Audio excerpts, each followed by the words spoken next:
Maraming salamat sa lahat ng sumusubaybay.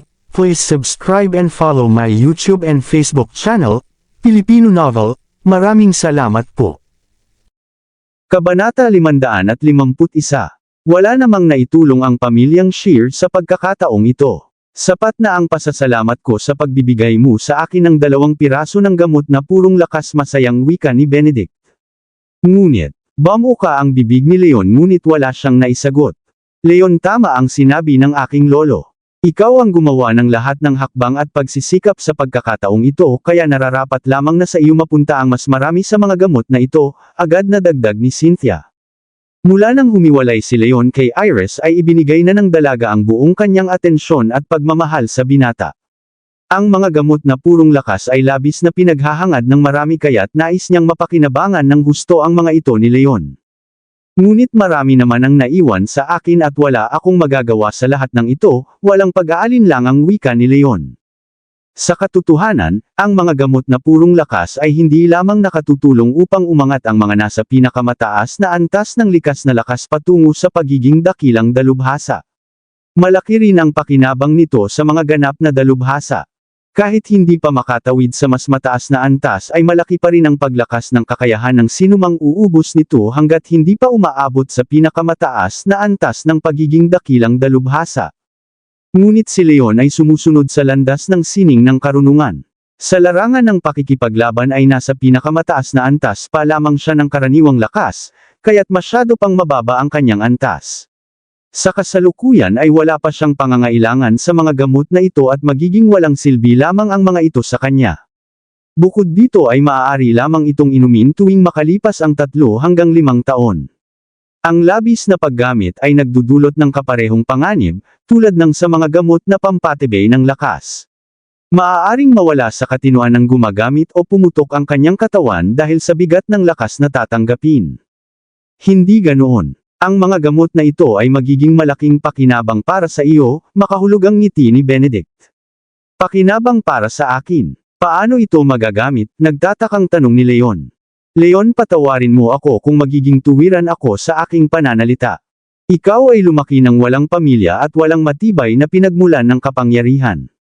Kung nais mong bumuo ng sarili mong kapangyarihan at maabot ang antas ng mga dakilang pamilya, ay kailangan mong magplano ng mas malawak. Kailangan mong bumuo ng sarili mong pangkat ng mga kakampi. Hindi sapat na nakasalalay ka lamang sa iyong negosyo. Kung hindi ay maaaring mahirapan kang umangat pa sa hinaharap, mahinahong paliwanag ng matanda. Sa pagdinig nito ay nanlaki ang mga mata ni Leon at sa wakas ay naintindihan niya ang nais iparating. Ang pagkakaiba ng mga pangunahing pamilya at pangalawang antas, ay ang huli ay nakasalalay lamang sa yaman at ugnayan. Kahit makaipon ng malaking halaga at koneksyon ay kulang pa rin sila sa mga matatapang na mandirigma na magsisilbing sandata ng kanilang kapangyarihan. Samantala ang mga dakilang pamilya ay mayroong maraming dalubhasa, at ang kanilang lakas ay hindi matatawaran. Ang tunay na pagkakaiba ay nasa lakas at impluensya. Ang Synth Ion Group ay may magandang kinabukasan, ngunit kahit lumago pa ito at maging isang malaking negosyo ay mananatili lamang itong mayaman, ngunit hindi pa rin makakapantay sa mga pangunahing pamilya. Lalo pa para kay Leon na walang sariling angkan. Kailangan niyang makahikayat ng mga dalubhasa upang makabuo ng sarili niyang puwersa, kung nais niyang makamit ang tunay na katayuan. Kung hindi ay mananatili lamang siya sa antas ng mga pangalawang angkan. Leon, ang payo ko ay gamitin mo ang mga gamot na purong lakas upang makahikayat ng mga matatapang na mandirigma na magsisilbi sa iyo, at bumuo ng sarili mong pangkat. Sa oras na umabot na sa tamang antas ang iyong lakas ay maaari mo nang itatag ang iyong sariling angkan at makipagtagisan ng kapangyarihan sa iba pang mga dakilang pamilya. Ito ang tapat at makabuluhang payo na ibinigay ni Benedict kay Leon. Nauunawaan ko na po ngayon. Maraming salamat Ginoong Benedict sa inyong mga salita. Binuksan ninyo ang aking isipan at pananaw. Huminga ng malalim si Leon at sa pagkakataong ito ay hindi na siya tumanggi pa. Tinanggap niya ang natitirang mga gamot na purong lakas at iningatan ang mga ito. Tunay na malaking tulong ang pakikinig sa mga may mas malawak na karanasan. Dahil sa mga payo na ito ay tila lumawak ang pananaw ni Leon at nagbago ang kanyang paraan ng pag-iisip sa mga bagay-bagay. Pagkatapos nito ay umalis na sina Benedict at Harvey upang ihanda ang mga materyales mula sa kanilang kumpanya na kakailanganin ni Leon sa pagsisimula ng paggawa ng mga gamot kinabukasan. Dahil ilang araw ding wala si Cynthia sa lungsod ay marami nang naipong gawain sa opisina. Kaya matapos magpaalam ay umalis na rin ang dalaga patungo sa Synth Ion Group. Si Leon naman ay nanatili sa tuktok ng bundok. Ginawa niya ang mga gamot para sa pagpapatibay ng pundasyon upang mapalakas ang kanyang sariling kakayahan. Nakatayo siya sa pinakamataas na bahagi ng bundok habang humahampas ang hangin sa kanyang kasuotan. Kung nais kong bumuo ng sarili kong puwersa ay kailangan ko munang palakasin ang aking sarili, wika ni Leon habang nakatingin sa malawak na tanawin sa ibaba, at pakiramdam niya ay handa na siyang harapin ang anumang pagsubok ng mundo. Pagkatapos ay umupo siya ng maayos, pinakalma ang kanyang isipan, at muling isinaaktibo ang bilog na nagtitipon ng espiritual na lakas. Nang handa na ang lahat ay kinuha niya ang isa sa mga gamot para sa pundasyon at ininom ito. Sa sandaling matuno ang gamot ay naging dalisay na espiritual na lakas ito na mabilis na kumalat sa buong katawan ni Leon. Sa tulong ng bilog na kanyang inayos ay ginamit niya ang kanyang mga kasanayan upang linisin at tanggapin ang napakalakas na daloy ng lakas na ito. Lumipas ang mahabang oras hanggang sa gumabi na. May namuong hamog sa kanyang buhok at damit ngunit sa wakas ay natanggap na niya ng buo ang lakas na taglay ng gamot. Isang malakas na pagyanig ang naramdaman sa katawan ni Leon habang ang espiritual na lakas ay tumitibok at dahan-daang nagsama-sama patungo sa kanyang sentro ng lakas. Sa isang iglap ay naramdaman niya ang bigat at lawak ng kanyang kapangyarihan. Sa wakas ay naabot na niya ang antas ng matibay na pundasyon. Ang sinumang makarating sa paunang antas ng yugtong ito ay may lakas na katumbas ng isang karaniwang dakilang dalubhasa. Sa ganitong antas ay maituturing na siyang isang tunay na dalubhasa sa buong lungsod ng Springfield. Kahit sa mga matatandang mandirigma ay mayroon na siyang kakayahang makipagtapatan. Sa wakas ay umabot na sa isang kagalang-galang na antas ang lakas ni Leon. Sa mga sumunod na araw ay ibinuo ni Leon ang kanyang buong lakas at oras sa paggawa ng mga gamot na pampatibay ng lakas sa tuktok ng bundok. Hindi niya alam na sa ibang panig ng lungsod ay nagkagulo ang iba't ibang makapangyarihang pamilya dahil sa dalawang mahalagang anunsyo. Inihayag ng pamilyang Shear sa lahat na ang Synth Ion Group ay hindi lamang negosyo na pag-aari ng kanilang angkan. Bukod dito ay magsasagawa sila ng malawakang pagpapakilala at pagbebenta makalipas ang 3 araw. Sa pagkakataong ito ay ipapakilala rin ng pormal ang pangulo ng kumpanya at magbebenta sila ng 10 piraso ng gamot na purong lakas. Ang mga gamot na ito ay hindi lamang tiyak na makatutulong sa mga nasa pinakamataas na antas ng likas na lakas upang maging ganap na dakilang dalubhasa, kundi mayroon din itong malaking pakinabang sa mga kasalukuyang dalubhasa. Ang dalawang balitang ito ay nagdulot ng matinding kaguluhan at pagkagulat sa buong lungsod ng Springfield. Ang pagiging dakilang dalubhasa ang itinuturing na pinakamahirap na hadlang sa pag-unlad ng sinumang mandirigma. Marami sa mga kabataan ang huminto sa pag-asenso nang maabot ang pinakamataas na antas ng likas na lakas at ang kanilang pinakamalaking pangarap ay ang makatawid sa antas na ito. Dahil tiyak na magiging posible ito sa tulong ng mga gamot na purong lakas ay labis na natuwa at nabuhayan ng pag-asa ang marami. Ngunit sa kabila ng kahalagahan ng mga gamot ay higit pa ang atensyon na ibinigay ng lahat sa pagkilala sa pangulong matagal ng itinatago ng kumpanya. Mula noong natapos ang unang pagpapakilala ng mga produkto, ay hinala na nina Ginoong Young at Gilbert na ang pamilyang Shear ay nakagawa ng mga gamot dahil mayroon silang isang napakahusay na dalubhasa sa paggawa nito. Ang mga impormasyong inilabas ng pamilyang Shear ay tila nagpatunay sa kanilang hinala. Naging malinaw sa dalawa na ang dalubhasang iyon ay walang iba kundi ang pangulo ng Synth Ion Group. Kung hindi ay walang dahilan upang ipagkaloob ng pamilyang Shear ang ganitong mahalagang katayuan sa sinumang iba pa. Ganoon din ang naging palagay ng mga pamilyang Collins at Fields. Agad nilang naunawaan ang bigat ng pangyayaring ito. Ang taong iyon ay hindi lamang nakagagawa ng mga gamot na pampatibay ng lakas kundi nakabubuo pa ng mga pambihirang gamot na purong lakas. Tunay na siya ay isang dakilang dalubhasa. Sa tulong ng taong ito ay maaaring malampasan ng pamilyang Shear ang ibang mga angkan at madali nilang makokontrol ang buong lungsod ng Springfield. Ganoon din ang naging pananaw ni Ginoong Young, kaya't hindi na nanatiling tahimik ang lahat ng makapangyarihang pamilya. Nabatid nila na ang pangulo ng Scythian Group ay naging isa sa pinakamahalagang tao sa pagtutunggali ng kapangyarihan. Sinumang makahikayat at makakuha ng panig ng dalubhasang ito ay tiyak na magtatagumpay sa lahat ng bagay. Sa isang iglap ay nayanig ang buong lungsod ng Springfield dahil lamang sa pangalan ng Pangulong hindi pa man lumalabas sa madla. Lumaganap pa ang sabi-sabi na sinumang makakuha ng pabor ng taong iyon ay siya ring mamumuno sa buong lungsod. Sa tahanan ng pamilyang Collins ay nasa kanyang silid si George nang mabilis na pumasok si Anson. Anson, ano ang nangyari? Mayroon bang hindi magandang balita? Tanong ni George habang ibinababa ang hawak niyang aklat. Si Anson ang panganay na apo ni George. Mahusay ito sa pakikipaglaban at sa pamamahala ng negosyo kaya't labis itong pinapahalagahan ng matanda. Lolo, narinig na po ba ninyo ang tungkol sa Scythian Group? Tanong ni Anson matapos huminga ng malalim. Oo, nabalitaan ko na, tumugon si George ng mahinahon. Lolo, ang mga gamot na purong lakas ng Scythian Group ay tiyak na makapag-aangat sa sinumang nasa pinakamataas na antas ng likas na lakas upang maging ganap na dakilang dalubhasa. Kung totoo ang bisa ng mga ito ay kailangan nating makakuha ng kahit 2 piraso.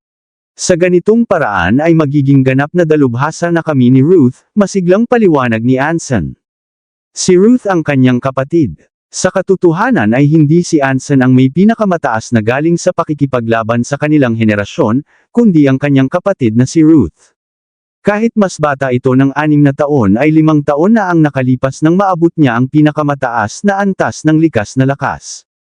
Bukod dito, ang mga pamamaraan ng pagsasanay ng kanilang pamilya ay mas angkop para sa mga lalaki at hindi gaanong epektibo para sa mga kababaihan. Sa kabila nito ay naabot pa rin ni Ruth ang nasabing antas ng lakas. Malinaw na makikita rito kung gaano katatag ang kanyang kakayahan. Maaari na siyang ituring na pinakamahusay sa kanilang henerasyon.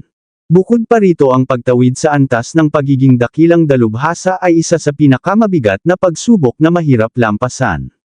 Dahil hindi angkop ang mga pamamaraan ng pamilya para sa kanya ay nanatili si Ruth sa kanyang kasalukuyang antas at hindi na makausad pa. Kung hindi ay matagal na sana siyang umangat. Dahil sa pagkakaroon ng mga gamot na purong lakas na tiyak na makapagpapataas ng antas ng lakas ay tila ginawa ang mga ito para sa kanya. Kung makakakuha si Ruth ng gamot na purong lakas at malampasan ang hadlang patungo sa pagiging dakilang dalubhasa, sa kanyang murang edad at may taglay na pambihirang kakayahan, ay walang hanggan ang kanyang maaabot sa hinaharap. Sa kasamaang palad ay babae pa rin si Ruth at hindi itinuturing na angkop na magmana ng pamumuno sa kanilang pamilya. Kung hindi ay kailangang magbigay daan sa kanya sina Anson, Theodore at Harvey. Iyan ay mga gamot na purong lakas lamang at nasa ibabaw lamang ang kanilang halaga. Hindi yan ang pinakamahalaga. Kailangan mong makita ang tunay na kahulugan ng lahat ng ito. Ang pinakamahalagang bagay ay ang dalubhasang gumagawa ng mga gamot na ito, mahinahong wika ni George. Lolo, ano po ang ibig ninyong sabihin? Medyo naguguluhang tanong ni Anson. Hindi agad sumagot si George. Lumapit siya sa bintana at tumingin sa mga puno sa bakuran. Pagkatapos ay itinuro niya ang isa sa mga ito at nagsalita. Anson, tingnan mo ang punong iyan. Ang mga gamot na purong lakas ay parang mga bunga ng punong iyan. Gaano man kahalaga ang mga bunga ay may hangganan pa rin ang kanilang halaga. Ang tunay na may halaga ay hindi ang mga bunga kundi ang punong namumunga o higit pa rito, ang taong nagtanim at nag-aalaga sa puno. Kung mapapalapit natin sa ating panig ang pangulo ng Scythian Group ay makukuha rin natin ang dalubhasang tumutulong sa pamilyang Shear. Sa ganitong paraan ay makakamit natin ang lahat ng ating ninanais. Maging ang mga gamot na pampatibay ng lakas o ang mga purong lakas ay magiging sa atin. Ang pakinabang nito ay higit pa kaysa sa halaga ng kahit ilang piraso ng gamot. Sa wakas ay naintindihan na ni Anson at sumagot. Nauunawaan ko na po ngayon.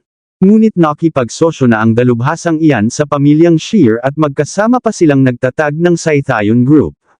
Marahil ay napakahirap na siyang mahikayat na lumipat sa atin, may pag-aalinlangang sabi ni Anson. Alam kong hindi ito magiging madali. Ngunit ang bawat tao ay may kani-kanyang kahinaan at pagnanasa. Diyan tayo tatutok. Kung nagnanais siya ng kapangyarihan o yaman ng katanyagan o ng pag-ibig ay ibibigay natin ang lahat ng iyan. Magbibigay tayo ng higit pa sa maibibigay ng pamilyang Shear, at kahit ang mga bagay na hindi nila kayang ibigay. Hanggat sapat ang ating maiaalok ay hindi ako naniniwalang hindi siya magbabago ng kanyang panig, matatag na wika ni George. Lolo, talagang walang makakapantay sa inyong talino at pagpaplano, humanga si Anson sa kanyang lolo. Anson, may nais akong ipagawa sa iyo ngayon din. Magdala ka ng ilang tauhan at alamin ang lahat ng impormasyon. Sikapin mong matuklasan kung sino ang dalubhasang iyan sa lalong madaling panahon. Kung malalaman natin ang kanyang pagkakakilanlan bago pa maganap ang pagtitipon, ay malaking kalamangan ito para sa atin. Kung hindi ay lalong magiging mahirap ang ating mga hakbang, bilin ni George. Batid niyang ang pangulo ng Scythian Group ay naging pinakaginintoang pagkakataon sa buong lungsod ng Springfield. Hindi lamang sila ang nakatingin dito, kundi halos lahat ng makapangyarihang pamilya. Kailangan nilang kumilos ng mabilis. Kapag nalaman nila ang tunay na pagkatao ng Pangulo ay maaari na silang kumilos ng nauna kaysa sa iba. Sige po, aalamin ko agad ang lahat, tumugon si Anson at agad na umalis upang tuparin ang utos. Sa parehong panahon ay ganoon din ang naging pag-uusap at plano sa tahanan ng pamilyang Fields. Kabanata 555. Nang mabalitaan ni Theodore ang tungkol sa mahiwagang Pangulo ng Scythian Group, ay agad siyang umuwi mula sa kumpanya upang makausap ang kanyang lolo.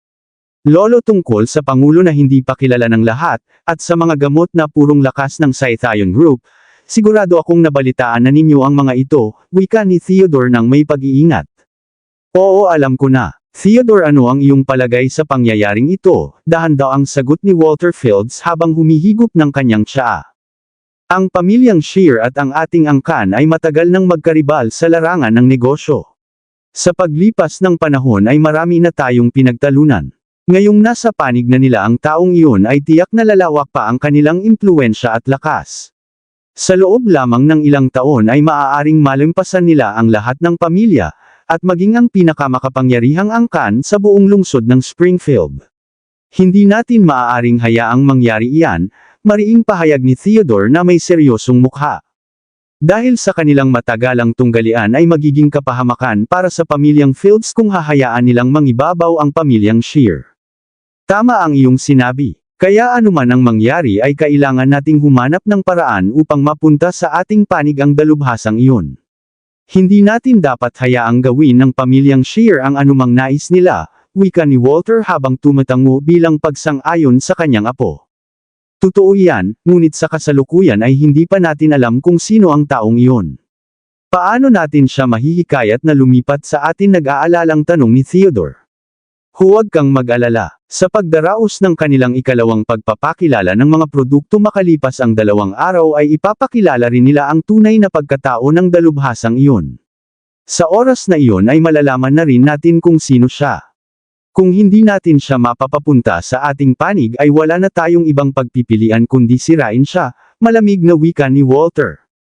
Lolo, mayroon na po ba kayong nabuong plano? Biglang nagtanong si Theodore na tila naiintindihan na ang ibig sabihin nito. Sa palagay ko ay mayroon na.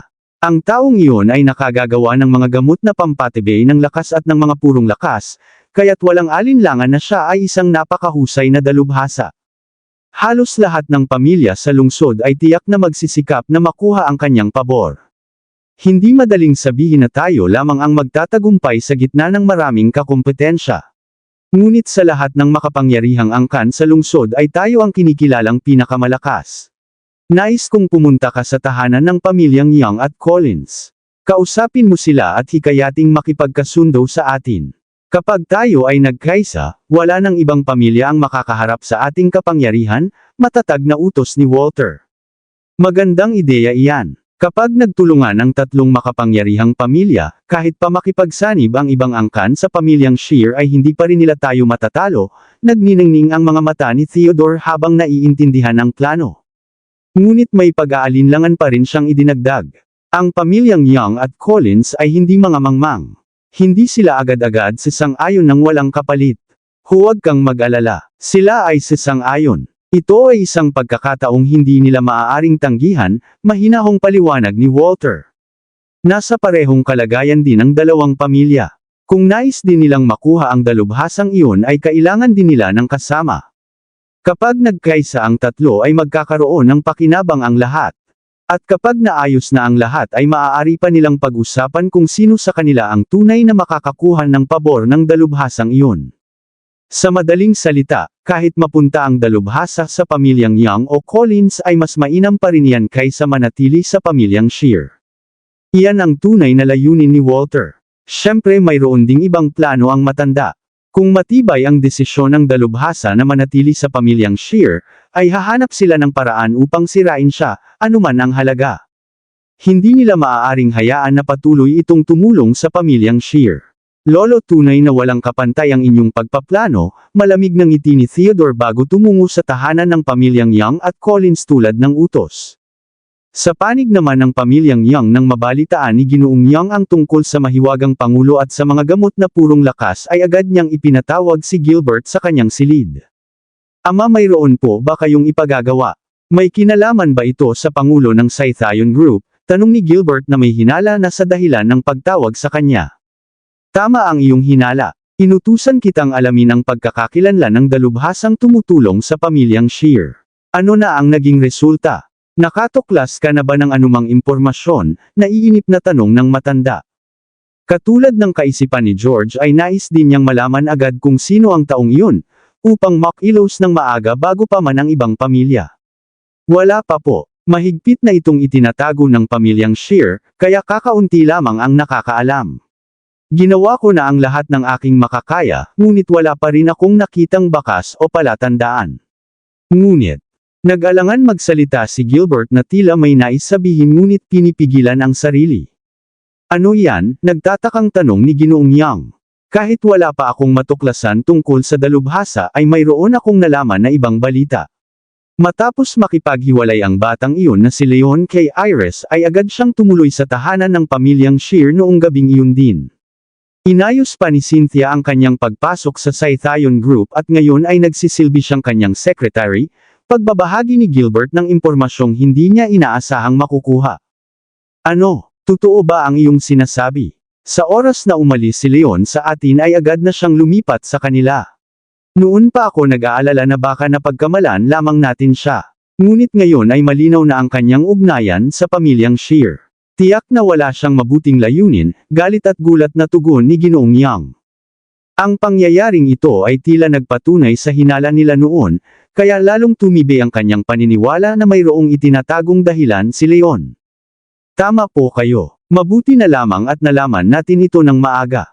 Kung sakaling napangasawa pa sana siya ni Iris at ginamit ang ating pamilya para sa kapakinabangan ng mga Shear ay maaaring tuluyan na tayong bumagsak at mawala ang ating pangalan, mapanghamong ngiti ni Gilbert habang nagpapasalamat na siya ang dahilan ng paghihiwalay ng dalawa. Sige na, tapos na ang mga pangyayaring iyan, at wala nang saysay ang pag-uusap tungkol dito. Makalipas ang 2 araw ay ipapakilala ng pamilyang Shear ang pagkatao ng kanilang pangulo sa panahon ng pagtitipon. Sa ngayon ay pag-isipan natin kung paano tayo makakahihigit sa ibang pamilya upang makuha ang panig ng dalubhasang iyon, mahinahong utos ni Ginoong Young. Para sa kanya ay isa lamang walang pinagmulan at may masamang layunin na ulila si Leon, kaya hindi ito karapat-dapat pagtuunan ng pansin. Sa kabilang banda ay ang Pangulo na hindi pa kilala at ang dalubhasang gumagawa ng mga gamot ang tunay na mahalaga at nararapat pagtuunan ng lakas at atensyon.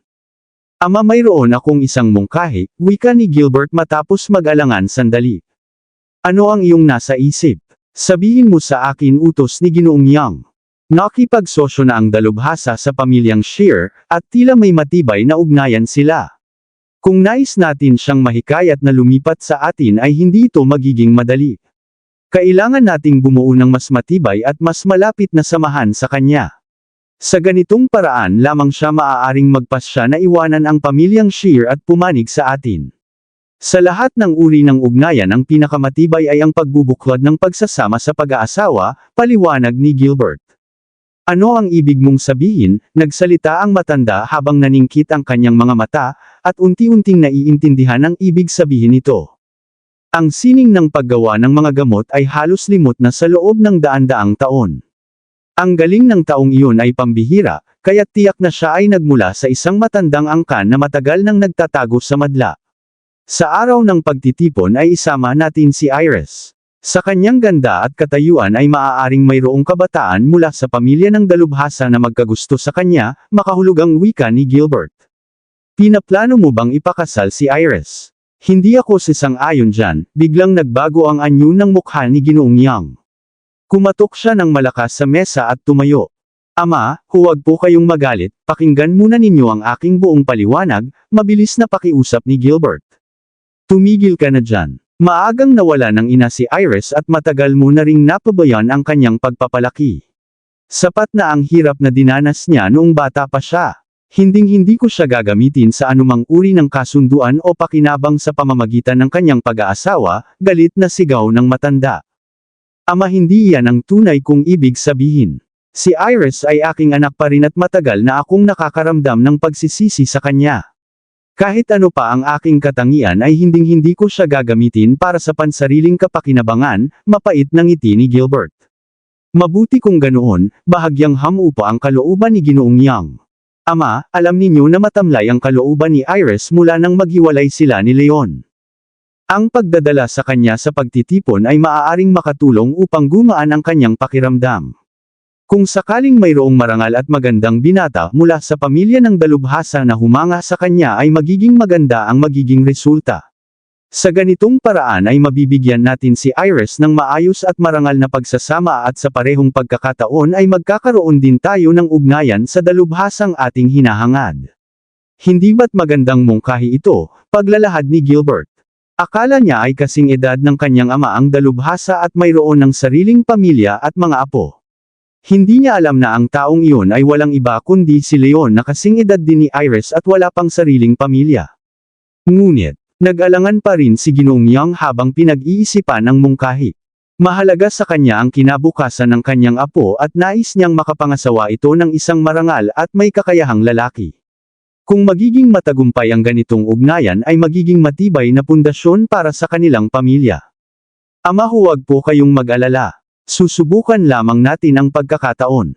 Kung magugustuhan din ni Iris ang sinumang makikilala ay maganda iyan. Kung hindi naman ay hinding-hindi ko siya pipilitin, may kumpiyansang pangako ni Gilbert. Batid niyang si Iris ang kinikilalang pinakamagandang dalaga sa buong lungsod ng Springfield, at kilala rin ang kanyang ganda sa mga karatig lungsod. Sa buong lalawigan ay halos walang makapapantay sa ganda ni Iris. Kaya lubos ang kanyang kumpiyansa na tiyak na mayroong mahuhumaling sa dalaga mula sa panig ng dalubhasa. Ang tanging alalahanin lamang ay kung magugustuhan din naman ni Iris ang sinumang makikilala. Mukhang hindi masamang mungkahi iyan, wika ni Ginoong Yang. Ama, ibig sabihin ay pumapayag na kayo, labis na tuwa ni Gilbert. Oo, walang masamang maidudulot ang pagsubok na ito, kaya't maaari nating subukan, sagot ng matanda habang tumatango. Habang nag-uusap ang dalawa ay biglang narinig ang mabilis na yabag ng mga paa at pumasok ang isang gwapong binata. Siya ay si Randy Yang mula sa pangalawang sangay ng pamilya. Kinikilala rin siyang isa sa pinakamahusay na kabataan ng kanilang angkan at ang kanyang kakayahan at pangalan ay maihahambing kina Harvey, Anson at Theodore. Ngunit hindi tulad ng tatlo na mga tagapagmana ng kani-kanilang pamilya ay naiiba ang kalagayan ni Randy. Hindi siya kabilang sa tuwirang linya ni Ginoong Yang at Gilbert kaya't sa hinaharap ay anak pa rin ni Gilbert ang magmamana ng pamumuno at hindi siya. Lolo, naririto po si Theodore Fields. Mayroon daw siyang mahalagang bagay na nais pag-usapan sa inyo pagpapalam ni Randy. Si Theodore, ano ang kailangan niya? Randy, papasukin mo siya dito, gulat na tugon ni Ginoong Yang. Sige po, tumalikod si Randy at lumabas upang sundin ang utos. Makalipas ang ilang sandali ay isinama na niya si Theodore sa loob ng silid bago muling umalis. Ginoong Yang, pagbati ni Theodore habang yumuyuko bilang paggalang. Ginoong Fields, huwag kang mahiya, maupo ka, anyaya ni Gilbert. Matapos ang ilang palitan ng magagalang na pananalita ay nagsalita si Ginoong Yang. Bakit ka naparito sa aming tahanan? Naparito ako upang pag-usapan ang tungkol sa Pangulo ng Saythayon Group. Nais ng aking lolo na makipagkasundo at makipag-isa sa pamilyang Yang, paliwanag ni Theodore. Makipag-alyansa, gulat na tanong ng matanda habang naglalakad sa paligid ng silid at nag-iisip. Kahit mayroon silang mungkahi tungkol kay Iris ay hindi pa rin ito sapat na tiyak. Kung makikipagkasundo sila sa pamilyang Fields ay magkakaroon sila ng isa pang matibay na paraan upang makamit ang kanilang layunin. Hindi nagtagal ay mabilis na nakapagdesisyon si Ginoong Yang. Tumingin siya kay Theodore at nagsalita. Sige, sabihin mo sa iyong lolo na pumapayag kami. Ginoong Yang, sa ngalan ng aking lolo ay nagpapasalamat ako sa inyo, masayang wika ni Theodore. Nakamit na niya ang kanyang layunin at naging mas maayos pa ito kaysa sa kanyang inaasahan. Wala na siyang dahilan upang manatili pa kaya't nagpaalam na rin siya at umalis. Makalipas ang 3 araw ay naganap na ang inaasahang pagtitipon at pagpapakilala ng mga produkto ng Scythian Group, ayon sa nakatakdang oras. Iba ang pagkakataong ito kumpara noong unang pagbubukas ng kanilang negosyo. Noong una ay hindi pa gaanong kilala ang Scythian Group kaya marami sa mga makapangyarihang pamilya ang hindi ito binigyang pansin. Karamihan sa kanila ay nagpadala lamang ng mga mas mababang kasapi ng angkan bilang paggalang sa pamilyang Shear. Ngayon ay naririto na ang mga kilala at makapangyarihang tao. Dumalo sila hindi lamang para sa mga gamot na pampatibay ng lakas, kundi higit pa rito. Sa loob at labas ng gusali ng kumpanya ay punong-puno ng mga tao. Nakatambak sa paligid ang mga mamahaling sasakyan at naroon ang mga kinikilalang pinuno at dalubhasa mula sa iba't ibang panig ng lungsod. Malinaw na isang napakahalagang pagtitipon ang naganap sa araw na iyon. Inaasahan na ng pamilyang Shear ang ganitong pangyayari kaya't maayos na ang lahat ng kanilang paghahanda. Maging si Benedict ay dumalo ng personal. Pinamunuan niya ang maraming dalubhasa at mga tagapagbantay ng kanilang angkan patungo sa gusali ng Scythian Group. Pagdating doon ay inutusan niya ang mga ito na tumulong sa mga kawani ng kumpanya upang mapanatili ang kaayusan sa buong lugar. Sa isang sulok at hindi napapansin ng marami ay nakatayo si Benedict sa tapat ng bintana habang nakapamulsa ang kanyang mga kamay. Tila mahinahon at payapa ang kanyang anyo, ngunit hindi matukoy kung ano ang tumatakbo sa kanyang isipan. Biglang narinig ang mabilis na yabag ng paa at lumapit si Harvey. Lolo, marami akong nakitang kinatawan ng mga makapangyarihang pamilya sa labas. Maging ang mga matatanda mula sa iba pang 3 dakilang angkan ay naririto. Dala pa nila ang kanilang mga matatapang na tauhan at maging ang mga ganap na dakilang dalubhasa. Tila hindi lamang para sa pagbili ng mga gamot ang kanilang pagdating, nag-aalalang wika ni Harvey habang nakakunot ang noo. Siyempre mayroon silang ibang layunin. Naririto silang lahat para kay Leon, mahinahong sagot ni Benedict habang tumalikod sa pagtingin sa labas. Ano? Para kay Leon? Bakit ganoon? Gulat na tanong ni Harvey. Siya ang pinakamalaking inaasam ng lahat. Halos lahat na ay hinala na ang pangulo ng Scythian Group ay walang iba kundi ang dalubhasang tumutulong sa ating pamilya. Siya ay parang punong namumunga ng ginto. Sinumang makakuha ng kanyang pabor ay magkakaroon ng walang hanggang yaman at kapangyarihan. Makokontrol nila ang pag-asenso ng mga mandirigma at magkakaroon ng walang kapantay na katayuan sa buong lungsod ng Springfield. Kaya naman hindi katakatakang magagawan sila sa kanya, maikling paliwanag ng matanda. Sa dami ng kanyang karanasan ay madali para sa kanya na hulaan ang nasa isip ng iba. Lolo, kung ganoon ay hindi ba tayo magiging sentro ng atensyon at panganib sa oras na ipakilala natin ang tunay na pagkatao ni Ginoong Wolf? Napagtanto ni Harvey ang maaaring mangyari kaya't seryoso ang kanyang mukha. Huwag kang mag-alala. Ang mga pamilyang ito ay nandito lamang dahil sa kasakiman. Hindi tayo basta-basta magpapatalo sa kanila. Sa simula pa ay nasa atin na ang kalamangan, kaya hindi nila tayo madaling magagalaw. Bukod dito, ang pinakamahalagang tao sa pagkakataong ito ay si Leon. Hanggat nananatili siyang nakikipagtulungan sa atin ay wala silang magagawa anuman ang kanilang lakas, panatag na wika ni Benedict. Sa larangan ng negosyo ay hindi madaling gumamit ng dahas. Ang pagdadala ng kanilang mga tauhan ay para lamang magbigay ng diin at panggigipit. Marahil ay balak nilang hikayatin si Leon sa pamamagitan ng pag-aalok ng yaman at pabor. Sa huli ay nasa desisyon pa rin ni Leon ang lahat. Hanggat nananatili ang kanyang tiwala at pakikipagtulungan sa kanila ay mananatiling ligtas ang lahat. Totoo iyan. Kilala natin si Ginoong Wolf bilang isang marangal at tapat na tao. Mula pa noong una ay maayos at tapat ang kanyang pakikitungo sa atin, wika ni Harvey. Naniniwala rin ako kay Leon. Ngunit sa oras na mabunyag ang kanyang pagkakakilanlan ay magiging bukas din siya sa mga panganib at pagsubok. Ang mga pamilyang tulad ng Fields ay maaaring gumawa ng masama sa kanya ng palihim. Sa ngayon ay nananatili si Leon sa likuran at walang nakakaalam sa kanyang pagkatao, kaya wala silang mapuntahan upang sirain siya. Ngunit sa sandaling tumapak siya sa entablado at ipakilala sa lahat ay magkakaroon na sila ng pagkakataong gumawa ng masama ng palihim. Iyan ang pinakamalaking kinatatakutan ni Benedict.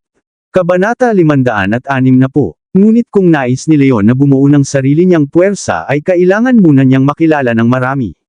Sa ganitong paraan lamang niya mahihikayat ang mga dalubhasa na maglingkod sa kanya. Kung mananatili siyang lihim at hindi kilala ay walang sino mang gugustuhin na magtrabaho para sa isang taong walang pangalan at katanyagan. Sa huli ay sino mang nagnanais na umasenso at lumawak ang kapangyarihan ay kailangang harapin ang maraming pagsubok sa daan. Ganoon din ang mangyayari kay Leon, at wala nang ibang magagawa kundi harapin ito. Sa loob ng pagtitipon ay naroon sina Leon at Cynthia bilang mga kinatawan ng Scythian Group. Inaayos nila ang kanilang mga tauhan at mga tagapagbantay upang malugod na salubungin ang mga kinatawan ng iba't ibang makapangyarihang pamilya. Si Cynthia ay kinikilalang pangalawa sa 4 na pinakamagagandang dalaga sa lungsod. Walang kapantay ang kanyang ganda kaya't saan man siya pumunta ay siya ang sentro ng atensyon. Marami sa mga kabataang naruroon ang hindi makaiwas na tumingin sa kanya. Ngunit nang makita nila si Leon na nakatayo sa tabi ni Cynthia, at ang pagiging malapit ng dalawa ay nagbago ang pananaw ng marami. Noong nakaraang pagkakataon ay kasama ni Leon si Iris sa panahon ng pagbubukas ng kumpanya. Dahil si Iris ang kinikilalang pinakamaganda sa 4 at kabilang sa pamilyang Young ay lalong napansin ang binata dahil sa kanyang pagiging malapit sa dalaga. Higit pa rito ay pinagtawanan siya nina Anson at Jacob matapos ang pangyayaring iyon. Nalaman ng lahat na si Leon ay isang ulila at naghiwalay pa sa kanyang asawa, kaya't malalim ang kanilang pagkakakilala sa kanya. Sa muling pagkakita sa kanya ay agad siyang nakilala ng karamihan. Narito na naman ang batang iyan. Noong una ay laging kasama si Iris at ngayon naman ay nasa tabi na ni Cynthia. Paano niya nagagawang makuha ang loob ng mga dalagang ito? Totoo yan at hindi ko rin maintindihan. Isa lamang siyang walang kapangyarihang ulila na iniwan pa ng kanyang asawa. Paano niya nagawang mapalapit kina Iris at Cynthia? Tunay na mahirap paniwalaan. Sige na huwag na kayong mag-isip ng kung ano-ano. Sa palagay ko ay isa lamang siyang tagasunod na walang sariling kakayahan. Imposibleng magustuhan siya nina Iris at Cynthia. Tama ka marahil ay marunong lamang siyang magpalugod sa iba. Huwag ninyo siyang bigyan ng malaking halaga.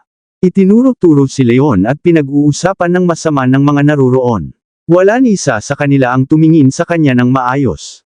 Ang iba ay may halong panghahamak ang tingin habang ang iba naman ay may halong inggit. Sino ang tinatawag ninyong tagasunod na walang kakayahan? Si Leon ay tunay na kasintahan ng pinsan ko. Anong karapatan ninyong sabihin yan sa kanya? Sa sandaling iyon ay narinig ang galit na tinig ni Luisa. Tinapakan niya ang kanyang paa at hinarap ang mga nagsasalita ng masama kay Leon. Sino ka naman? Naguguluhan at nagtatakang tanong ng mga kabataan habang nakatingin sa dalaga. Hindi nila maintindihan kung saan ito nanggaling.